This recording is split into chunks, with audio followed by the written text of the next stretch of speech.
Over 5 square kilometres of exhibiting area for what has been called the Expo of Wonders. 154 pavilions located on the 2 banks of the Huangpu River. The Pudong section on one bank and the Puxi section on the other. A tour of the area can only start with the magnificent Chinese pavilion, coloured red like the Forbidden City, reminiscent of the traditional Oriental crown.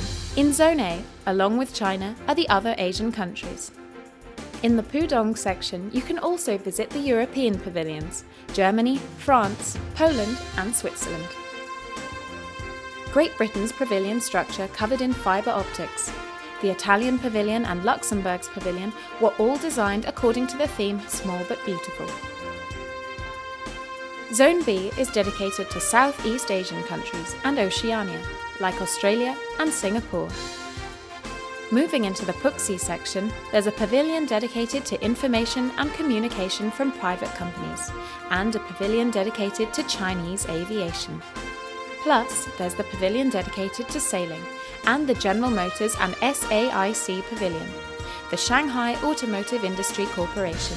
Going back to the Pudong section, there's a wonderful building that represents the cultural centre of the Expo. The Japanese pavilion is the biggest one Japan has ever built for a Universal Expo. Then there's the collective African pavilion. There's an area dedicated to exhibitions and shows, linked to the Expo theme Better City, Better Life. The United States Pavilion is back after a long period of absence at the Universal Expo. Canada. Spain with its pavilion made of woven wicker. India chose the City of Harmony as its guiding theme and is located next to the most expensive pavilion in the whole Expo, belonging to Saudi Arabia. The United Arab Emirates Pavilion is in the form of a desert sand dune. Next to this are the pavilions for Israel, Oman, Pakistan and Sri Lanka.